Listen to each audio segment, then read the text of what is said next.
On a Sunday morning that regional security officials had been dreading for weeks, Iran did something it had never done at this scale in this entire war. Not one country, not two. Iran launched missile and drone attacks against 5 separate Gulf nations simultaneously: Bahrain, Kuwait, Jordan, Qatar, and Oman, in a single coordinated wave of retaliation. Sirens went off in multiple capitals within minutes of each other. Explosions were heard over Doha. Interceptors lit up the sky over Kuwait. A residential building took damage near Bahrain's International Airport. This was not a single skirmish or an isolated incident.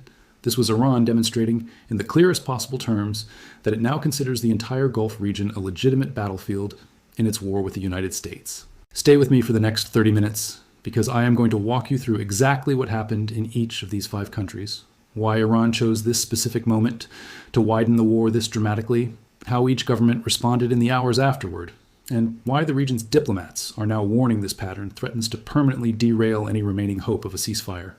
Here is the detail that should stop you before we go any further. This wave of attacks did not happen in isolation.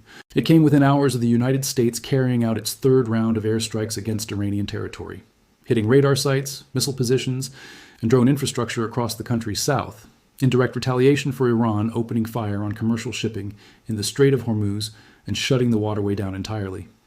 Iran's response was not aimed back at the United States alone. It was aimed at nearly every country in the region hosting American forces, all at once. Let's break down exactly what happened, country by country. Before I go further, here is where I am coming from on this. I've spent years around military operations and regional security analysis, and what I bring to a story like this is an understanding of how a multi-front barrage like this one actually gets planned and executed, and what it signals about an adversary's intent versus its actual capability. Everything you are about to hear is drawn from confirmed statements from the governments involved, verified reporting from multiple independent outlets, and on-record quotes from officials across the region. I will tell you clearly what is confirmed, what remains uncertain, and where real questions still exist. No hype, no speculation dressed up as fact. Let's get into it.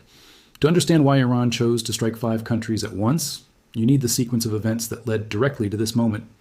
Iran had shut the Strait of Hormuz to shipping after opening fire on a vessel it accused of transiting without authorization, a closure that immediately began strangling a corridor responsible for roughly 1/5 of the world's oil trade. The United States responded with the 3rd consecutive round of strikes on Iranian territory in a matter of days, hitting Iranian cities and infrastructure, including strikes near the partially built Darkhaven nuclear facility. Iran's own government has continued to insist, through Foreign Minister Abbas Araghchi, that Tehran alone has the right to govern navigation through the strait, warning that any attempt by outside powers to establish separate arrangements would only delay the waterway's reopening and deepen the crisis. With that standoff fully unresolved and American strikes continuing night after night, Iran chose to answer not with a single retaliatory strike, but with a synchronized barrage against the entire network of American military infrastructure spread across the Gulf. This was not the first time this specific dynamic had played out either. In the days immediately before this 5-country wave, Iran had already struck Bahrain and Kuwait following an earlier round of American strikes, with Kuwait's air defenses intercepting 3 ballistic missiles, 1 cruise missile, and 10 drones in a single incident, and Bahrain absorbing damage to fuel storage sites used by American forces. That earlier round came just hours after the President of the United States publicly declared he believed the interim ceasefire deal with Iran to be effectively over, a statement that itself marked a significant shift in tone from an administration that had spent weeks describing that ceasefire as a genuine diplomatic achievement. In other words, the 5-country wave did not appear out of nowhere. It was the latest and widest escalation in a pattern that had already been building for days, each side testing how far the other was willing to let the conflict spread before either genuinely returning to the negotiating table or accepting a much broader regional war as the new normal. Now let's go through exactly what happened in each of these 5 countries, because the specifics matter and they were not uniform. In Kuwait, which hosts a major American military presence, the country's defense ministry confirmed its air defenses intercepted multiple missiles and drones as sirens sounded across the country. Iran's army said it had specifically targeted a Patriot air defense battery, an ammunition depot, and radar sites tied to American forces. Kuwaiti authorities separately reported that one of the attacks sparked a fire at a power and water plant, with a second facility of the same type also reportedly damaged in a related wave of strikes. For a small nation that depends heavily on desalination and power infrastructure for its basic functioning, an attack landing anywhere near those systems carries a different kind of risk than a strike on a purely military target, and Kuwaiti officials were clear in describing the incident in exactly those terms. Kuwait's specific vulnerability here deserves a moment of its own.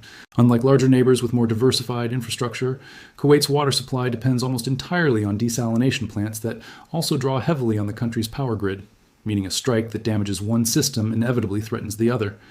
That is precisely why Kuwaiti officials responded to this specific wave of attacks with more visible urgency than some of their neighbors, treating any successful hit anywhere near that infrastructure as a genuine threat to civilian life and basic services, rather than simply a military inconvenience. Kuwait also happens to host one of the largest concentrations of American forces anywhere in the Gulf, a legacy of decades of basing arrangements dating back to the First Gulf War, which makes it a recurring target in almost every round of Iranian retaliation throughout this entire conflict. In Bahrain, home to the U.S. Navy's Fifth Fleet, one of the most strategically important American naval assets anywhere in the world, Iran's drone and missile attacks damaged a residential building near the country's international airport. Bahrain's government confirmed no one was killed in that specific strike, though the country's foreign ministry did not hold back in its public response, describing the attack as a dangerous escalation and explicitly stating that what Tehran is doing represents not an isolated incident, but a deliberate systematic pattern of repeated aggression against the kingdom. Iran's own military said separately that it had targeted a communication system and radar site tied to American operations inside Bahrain, meaning the country absorbed both a direct hit near civilian infrastructure and a deliberate strike against military assets in the same window of time. Bahrain's position in this conflict carries a particular kind of symbolic weight beyond its military value. The Fifth Fleet headquartered there is the single most important American naval command in the entire region, responsible for coordinating maritime security across the Gulf, the Strait of Hormuz, and the Red Sea.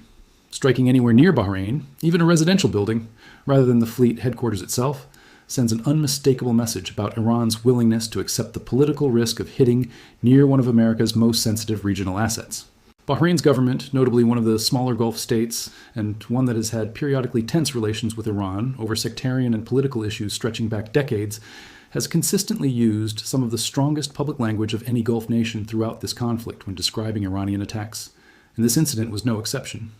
In Qatar, home to Al Udeid Air Base, one of the largest American military installations in the entire Middle East, the country's Ministry of Defense confirmed it had intercepted incoming Iranian fire over its own territory. That interception came at a real cost. Qatar's Ministry of Interior confirmed that 3 people, including a child, were wounded from falling shrapnel generated by the interception itself, a reminder that even a successful missile defense operation does not mean an attack passes without harm to the people underneath it. Explosions were heard across Doha as the interception unfolded, and Qatar's prime minister moved quickly afterward to condemn the attacks in the strongest possible terms, personally reaching out to Jordanian officials to express solidarity given that Jordan had been struck in the very same wave. Qatar occupies an unusually delicate position in this entire conflict, one worth understanding in more depth. The country hosts what is widely considered the largest American air base in the Middle East, making it an obvious military target, while simultaneously maintaining one of the more functional working relationships with Iran of any Gulf state, alongside an active diplomatic role helping mediate ceasefire discussions between Washington and Tehran throughout this war. Being struck directly and having civilians wounded as a direct consequence of defending against that strike puts Doha in the uncomfortable position of needing to condemn Iran's actions forcefully enough to satisfy its own public and its American security partner, while still preserving enough of a working channel with Tehran to remain useful as a mediator going forward. That balancing act became measurably harder the moment shrapnel from an intercepted missile wounded a child in its own capital. In Jordan, which does not sit on the Gulf itself but hosts significant American military infrastructure as part of the broader regional basing network, Iran's Revolutionary Guard Corps said it had targeted American facilities at Prince Hassan Air Base using multiple ballistic missiles. The IRGC specifically claimed it had destroyed a command and control center at the base, along with hangars used to house American MQ-9 Reaper drones. Jordan's government responded by summoning Iran's ambassador and demanding an immediate end to what it called unjustified attacks against its territory, a formal diplomatic step well beyond the muted statements some other governments in the region have occasionally issued when caught between not wanting to inflame the conflict further and needing to defend their own sovereignty publicly.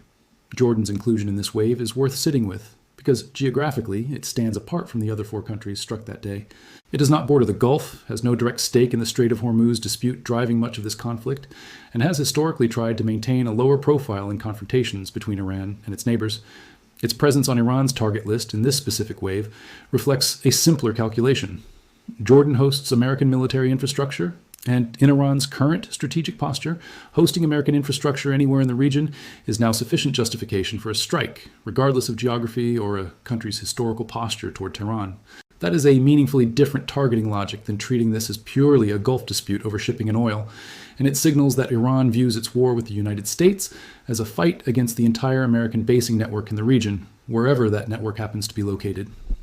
In Oman, which has spent much of this war attempting to position itself as a mediator between Washington and Tehran rather than a target, Iran's strikes represented a genuine escalation of a different kind. Oman has hosted back-channel diplomatic contacts throughout this conflict, and being drawn directly into the list of countries struck in this synchronized wave sent a clear signal that Iran was no longer drawing a meaningful distinction between countries actively hosting American combat operations and countries attempting to broker peace between the two sides. That detail alone should tell you something important about how far Iran's own tolerance for restraint had eroded by the time this specific wave of attacks was launched. Oman's role deserves particular attention here, because unlike every other country on this list, its entire regional strategy throughout this war has been built around staying above the fray. Muscat has quietly hosted rounds of indirect talks between American and Iranian officials, leveraged its historically warmer relationship with Tehran compared to its Gulf neighbors, and generally avoided the kind of pointed public condemnations of Iran that Bahrain or Jordan have been willing to issue. Being struck in the same coordinated wave as four countries far more directly involved in hosting active American combat operations suggests either that Iran's targeting in this instance was broader and less precise than a purely surgical response to specific military threats would require, or that Tehran deliberately wanted to demonstrate that even its most useful remaining diplomatic channel in the region is not immune from this war reaching its territory. I need to ask something of you before we go further into this, because a 5-country simultaneous attack is exactly the kind of story that gets compressed into a single confusing headline within hours. If you want the full country-by-country breakdown as this story develops further, subscribe and turn on notifications now. I'm tracking every credible update on this in real time. Now let's talk about the messaging Iran attached to this wave of attacks, because it was not subtle, and it tells you a great deal about where Tehran believes this conflict is heading next. Iran's Revolutionary Guard issued a statement declaring that the time for restraint is over, warning explicitly that any further American strikes would result in even more devastating responses. That is not the language of a government looking for an exit ramp. That is the language of a government signaling it intends to match or exceed every future American escalation with a broader regional response of its own. Iranian parliamentary speaker Mohammad Bagher Ghalibaf reinforced that same posture directly, warning bluntly that America has still not learned that bullying and breaking promises are no longer cost-free, and stating plainly that if you strike, you'll get hit. Statements like that, coming from Iran's own parliamentary leadership rather than an anonymous military spokesperson, tell you this position reflects a broad consensus inside the Iranian government, not the isolated view of a single hardline faction. It is worth noting how deliberately layered this messaging was across different parts of the Iranian state. The IRGC's statement functioned as the operational threat, promising specific future consequences tied directly to specific future American actions. Ghalibaf's parliamentary statement functioned as the broader political framing, aimed as much at Iran's own domestic audience as at Washington, casting the conflict in terms of national dignity and refusal to be bullied rather than purely military calculation. Araghchi's diplomatic statements about Strait sovereignty, meanwhile, kept a formal negotiating position alive even as the country's military wing was actively expanding the war across 5 separate borders. That is not disorganized messaging.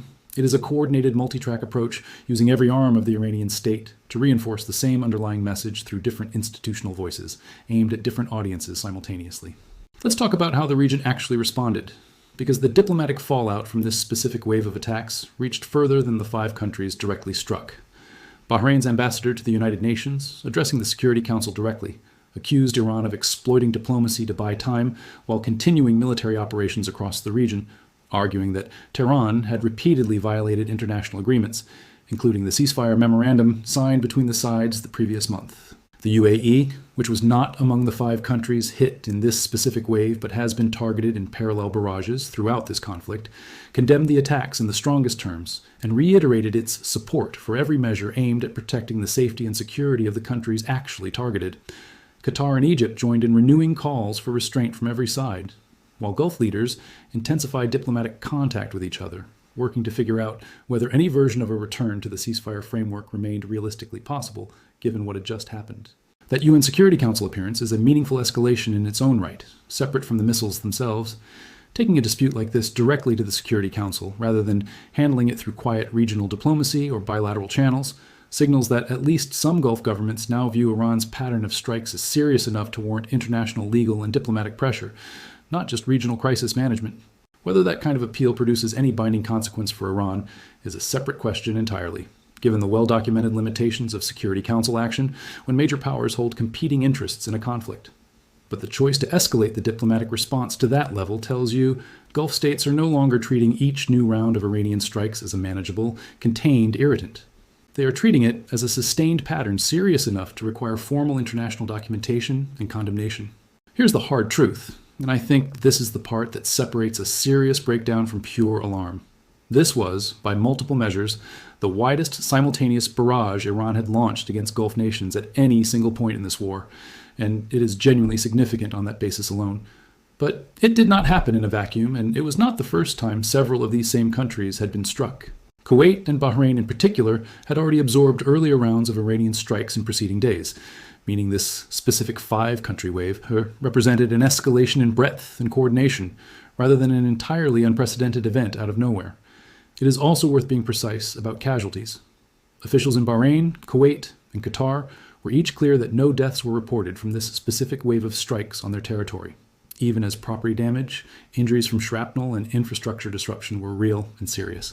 That distinction matters, because a story like this can easily be overstated in either direction, either understated as a minor skirmish or overstated as an event with mass casualties neither government has actually reported. Let's talk about why this pattern of striking multiple Gulf hosts simultaneously represents such a serious strategic problem for the United States specifically. Washington's entire regional posture in this war depends on a network of bases spread across exactly these countries. Bahrain for naval operations, Kuwait and Qatar for air operations, Jordan as a broader logistics and basing hub. That network exists precisely because no single country can host everything the American military needs to sustain an air and naval campaign of this scale on its own. Iran's decision to strike all of them nearly simultaneously is a direct attempt to make every single one of those hosting relationships politically costlier for the government agreeing to it. Every strike that damages Kuwaiti infrastructure or wounds a child in Doha through shrapnel makes it harder for those governments to justify continuing to host American forces without facing real domestic and diplomatic pressure to reconsider, even if none of them show any current sign of actually reversing that cooperation. This is a strategy with real historical precedent behind it, even if this specific scale is new to this conflict. Adversaries facing a militarily superior opponent with a distributed regional basing network have long understood that attacking the political sustainability of that network, rather than trying to match the network's firepower directly, can be a more effective long-term approach than attempting to win individual engagements outright. If Iran cannot realistically defeat American air power directly, making it progressively more expensive in both material damage and domestic political pressure, for host governments to keep supporting that air power is a coherent alternative strategy, one that plays out over months and years rather than in a single decisive battle. There is also a deeper regional calculation at play here that deserves attention. Every one of these 5 countries has spent decades building a careful, often uncomfortable balancing act, hosting American military infrastructure for security guarantees while maintaining functional diplomatic and economic relationships with Iran as a permanent neighbor across the Gulf. This war has placed unbearable strain on that balancing act for all of them simultaneously. A country like Oman, which has invested real diplomatic capital in positioning itself as a bridge between Washington and Tehran, now has direct evidence that neutrality itself offers no protection once Iran decides the entire regional basing network is fair game. That is a lesson every other government in the region, whether struck in this specific wave or not, is absorbing in real time, and it will likely shape how cautiously or aggressively each of them positions itself for whatever comes next in this conflict. Let's bring this back to the human and economic stakes, because 5 countries absorbing coordinated strikes in a single morning is not just a geopolitical headline. Every one of these nations has civilian populations living within range of exactly the kind of infrastructure Iran targeted: power and water plants, airports, residential neighborhoods near air bases. Kuwait's damaged power and water facilities are not abstract military targets. They are the systems ordinary Kuwaiti families depend on for electricity and drinking water in one of the hottest climates on the planet, in the middle of summer. The child wounded by shrapnel in Doha is not a statistic in a wire report. That is a real injury sustained by a real family, caused by debris from a missile intercepted specifically to protect the population underneath it. Every strategic calculation discussed in this video ultimately reduces to consequences landing on people who had no say whatsoever in how this war started or how it continues to widen. There is also a quieter economic dimension to this that extends well beyond the direct damage from any single strike. Every one of these 5 countries has spent years building an international reputation as a stable, secure place to do business, to fly through, to invest in, built on decades of relative calm compared to some of their neighbors. A single coordinated wave of missile and drone attacks across 5 nations in one morning does real, lasting damage to that reputation, regardless of how limited the actual physical destruction turns out to be. Insurance costs for shipping, aviation, and infrastructure projects across the region rise with every headline like this one. Airlines quietly adjust flight paths and risk assessments, and multinational companies operating across the Gulf reassess how much regional instability they are willing to absorb before scaling back their presence. None of that shows up in a casualty count, but all of it represents a real, ongoing cost that these 5 governments will be managing long after the missiles themselves have stopped flying for the day. 2 things before you go, and I want you to actually do them. First, if this breakdown gave you a clearer country-by-country picture than the headline alone, share it with someone trying to actually understand how widely this war has already spread across the region. Second, I want your honest read in the comments. Do you think this synchronized 5-country wave represents a genuine strategic shift toward regionalizing this conflict permanently? Or was it a one-time show of force meant to pressure Washington back toward the negotiating table? And which of these 5 countries do you think faces the hardest choice going forward, given how differently each of them has responded? From Jordan's formal diplomatic protest to Oman's continued attempt at quiet mediation despite being struck directly? I'm also curious whether you think a Security Council appeal like Bahrain's actually changes anything meaningful, or whether it is mostly a formal statement for the record with no real teeth behind it. Drop your answer below. I read every one of them, and if this delivered real value, hit like before you go. Here is where this leaves us. Iran launched a coordinated wave of missile and drone attacks against 5 separate Gulf nations: Bahrain, Kuwait, Jordan, Qatar, and Oman, within hours of the United States carrying out its 3rd round of strikes on Iranian territory following the closure of the Strait of Hormuz. Kuwait absorbed strikes on a Patriot battery and damage to power and water infrastructure.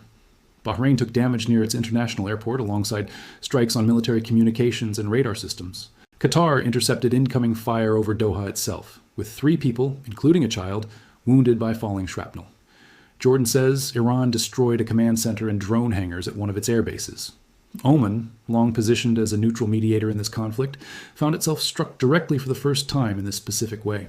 Iran's own Revolutionary Guard and parliamentary leadership made clear this was not a one-off gesture, warning openly that further American strikes would be met with even more devastating responses. Every government struck responded differently, from Jordan's formal diplomatic protest to Bahrain's blunt accusation of a deliberate, systematic pattern of aggression, but all of them now face the same underlying question: whether hosting American forces in this war remains a cost their populations and governments are willing to keep absorbing. Keep watching this one closely, because how each of these 5 countries answers that question in the coming weeks may end up shaping the future of this conflict as much as anything happening on the battlefield between Iran and the United States directly.